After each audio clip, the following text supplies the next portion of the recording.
True Authentic with Brazil 201. I'm your host, Brazil 201, and in today's episode, we're going to talk about the latest episode of The Summer I Turned Pretty in Paris. The reboot slash retool of the show has finally happened, and Belly is now in Paris. But before we start the Emily in Paris adventures of Belly, let's recap where everything currently is, the nonsense with the show, because look, I loved what was the CW shows. I loved the Riverdale, the Vampire Diaries, Legacies, iZombie, Gossip Girl, One Tree Hill, Veronica Mars, Seventh Heaven, etc. The Summer I Turned Pretty is the most ridiculous high budget mess. Now, for those of you who do not know what is happening on the show, there's a love triangle, like there always is, between two brothers and a woman. Think of it like the Vampire Diaries, except none of them are as hot as Stefan, Damon, or Elena. It's just the facts of the matter. And it's more age appropriate, whereas Stefan and Damon were both over 150 years old, thirsting after a 17-year-old that looked like the chick they fucked 150 years ago. This is, now currently, after the time skip, the 24-year-old, a 22-year-old, and a 21-year-old, all who still mess with each other because they think the person you fuck at 20 is going to be the person you fuck at 40, which is not the case, especially since the three of them are born and raised New Yorkers. They are not flyover state white people who get married to the fucking first loser they met in high school, which is already what pisses me off with the show, because we all know if you were from a city and you see anyone get married before 25, you think they're fucking weird, they're way too religious, and they're going to be divorced in a couple of years, right? So let's remember, Jeremiah cheated on Belly, but they were quote unquote on a break, as they like to say in Friends. And he proposes not with a real ring, because this is our first nonsense. And also, Belly's family is broke as shit. And we see this entire episode of Belly trying to get all these wedding arrangement things in a wedding that is supposed to happen in 2 months. Now, I don't know, for those of you who do not know what the Hamptons are, the Hamptons are for the most elite white rich people. And the wedding venues are booked out 2 years in advance. So if you got engaged like Taylor Swift did a month ago, you're not getting, even if you're Taylor Swift, you're not getting the good wedding venues or even the shitty wedding venues until July of the following year. And that is if there's a cancellation. And even then, you're not really booking on it. You want to have the weekend when you can get everyone to go. So somehow they're going to get married at a nice venue in 2 months, but they're broke as shit. Well, Conrad's family's rich, but Belly's family's broke as shit. And there's this whole dinner scene where Jeremiah is an asshole. Like, I'm going to get the surf and turf, or the dad is going to get the surf and turf and not offer to pay or whatever. And Connor knows the family's broke and is trying to get the cheapest thing. And Belly's mom is also like, I'm so broke, but I live in the Hamptons and blah, blah, blah. And also, I kind of forgot Steven got in a car crash at the beginning of the episode and it seemed like he was going to die. And we kind of just totally skip past that, which shows the awful writing in the show until this Emily in Paris spin-off reboot thing that seems to be happening. Also, I just want to say, look at real life celebrities who got married and divorced within 2 years. They are rich and famous and interesting, okay? Ariana Grande got divorced. Then again, maybe that's because of Wicked's fault. Miley and Liam got divorced. Sophia Bush and Chad Michael Murray. If rich famous people can't do it, I don't think fucking cousin beach kids can. Okay? And we've seen this get engaged under 25 trope too much on television, which is something we have to stop, because the real life parents who are not culty religious people would put a stop to this. This happened in Glee with Rachel and Finn, and the parents were both trying to get this because they're like, this is retarded. Okay, we've seen this happen in Degrassi with Spinner and Emma, or Spinner and Jade, or whatever, and they did get married. I guess allegedly they're still getting together. One Tree Hill, we saw it with Lucas and Lucas, whatever. Nate and Haley did it, and Lucas, and I really can't remember that. The fact I can't remember the other girl who's not Sophia Bush, because Sophia Brooke. Oh, it is Peyton. I am so sorry for going on that tangent, but this is a real thing that happens in this fucking happens over and over again. And also, like, on terms of like attractiveness of like, I want to ruin my life for you. Billy is pretty. She is pretty, but she is not ruin my life hot. Okay, she is not like the Coldplay concert type situation. She is not Paige Desborough. She's not Ella Purnell.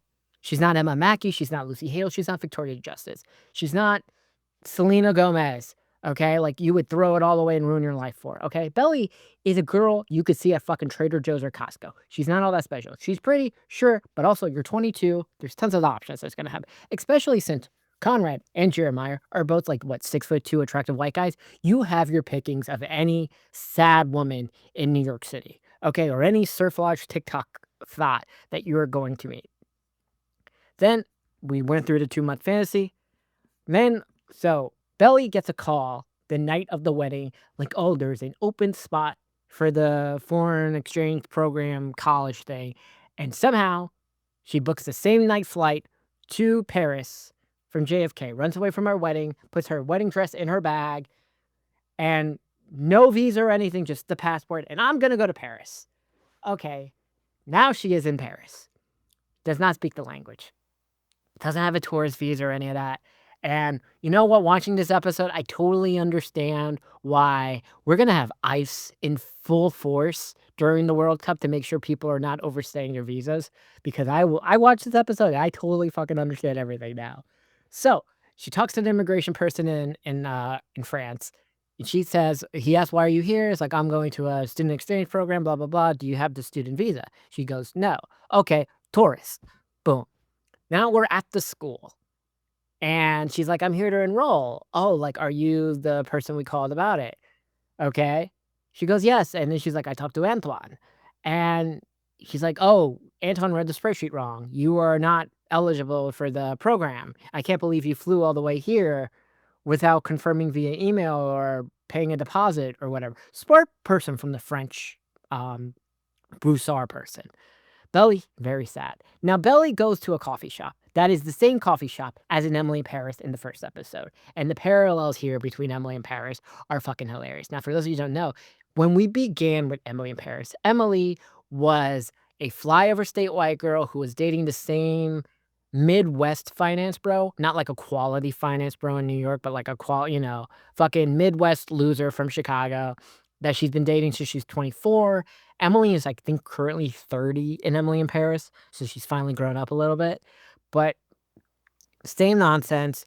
But which is weird is because Bella grew up in New York. She's supposed to have some New York awareness where you don't just leave your stuff, right? She is not a flyover state chick. She's not supposed to have flyover state traits of oblivious. Like when flyover state people go to New York and they get scammed like that, like they all will come next year for the World Cup. She leaves her backpack on the chair just because. Like, I don't understand why she does it. I don't know if you know this, but if you've seen on TikTok, Europe is not just like white utopia. It is a lot of crime and pickpocketers. Just so people understand it. Stop leaving your shit. I do not know. Get rid of your flyover state values. Everybody is a bad person. Just assume everybody is a bad person and everyone's trying to steal from you, and your life will be a lot better. Okay, so her backpack gets stolen. Luckily, Belly is an intelligent Gen Zer, and she has an AirTag in her backpack. Smart. She also has her priceless engagement ring in the backpack. Fucking it. She is lucky a real thief did not steal her backpack because they would have noticed the AirTag tracking thing pinging on your phone, as it does if someone puts a tracker that's not connected to your phone.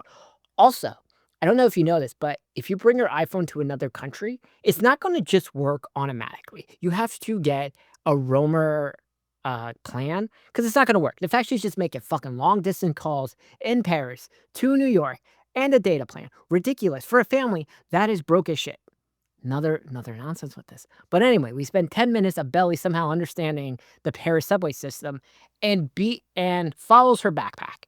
And we have this stupid, I don't know what the fuck this guy is. He seems white, whatever, dancing with her backpack on. But before Belly gets into the rave, we actually now are introduced to Belly's new Paris friends. Very Emily in Paris.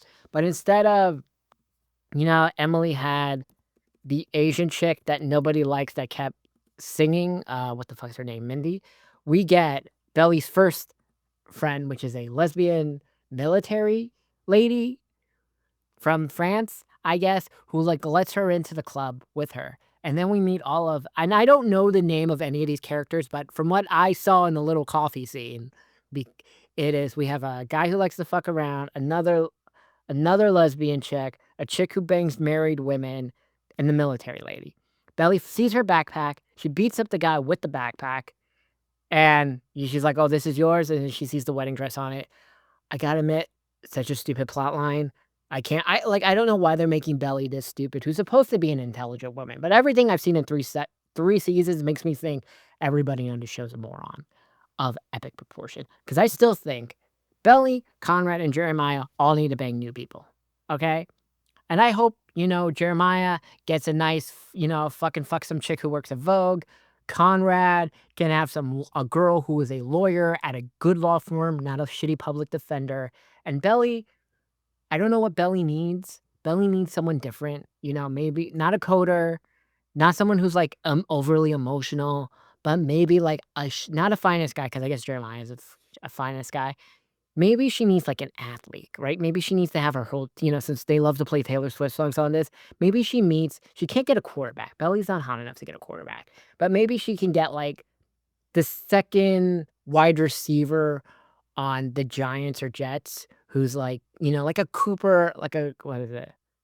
Like a Cooper Cup type guy for her, and that'll be a lot better. But we meet her friends, and her friends are not her friends, but they have this whole conversation, and they're just judging her like, "Wow, you got engaged at 22, tried to get married in 2 days, and you fucked 2 brothers, and you thought this was gonna go well?" And they're just, like, judging her completely, and they're very honest because her New York friends, despite being New Yorkers, are not honest about it. Oh, Taylor, Steven has sex. Hooray. By the way, did we ever meet Mia? We never saw the actress who played Mia, which is weird. I don't know why. Like, we're keep telling Mia's this hot bitch. I want to like know who is it. Like, they could have got like Mia played by like Catherine McNarma or Victoria Justice or something and be like, damn. But then you're like, how does Stefan pull that? Because Stefan's not like Stefan's attractive, but he's not. But he couldn't pull that. Like Taylor is a tier above Stefan, so Taylor's like going down. But they're like, why don't you just stay in Paris? But she's like, I don't have a visa or this and that. I'm sure you can figure out. And that's how the episode ends. So she has her new friends and a life in Paris. And it's just great. Also, Conrad is like, I'm so happy I broke him up. Jeremiah's upset. Anyone normal's like, this is stupid. 22-year-old shouldn't get married. Very realistic. I can't. I like where the last 3 episodes are going to go because I think the Paris thing is interesting. Even though it's basically the first 3 episodes of Emily in Paris season 1. But anyway, Belly equals Emily Cooper with an air tag. Under 25 marriages are scam. I guess Steven and Taylor are an OTP. And we see that not Emily, fuck. Belly is now going to be like a janitor or a barista at a coffee shop. Yay. And that is The Summer I Turned Pretty in Paris. God, I miss good quality, bad young adult drama shows like Riverdale and The Vampire Diaries. Even Glee when they went to New York. Or fucking Degrassi later on. 13 Reasons Why. Horrendous. But Gossip Girl and One Tree Hill were fantastic in this whole department for a while. Can't try and think of other shows like I was really obsessed with that kind of did this gimmick good. I mean, all the superhero shows had their own little drama, but they were never teenagers who got engaged. It's such a bad plot line. We gotta stop it. Okay, marriage has no purpose outside tax purposes. Think about this. I'm gonna win $1.3 billion tonight on the Powerball.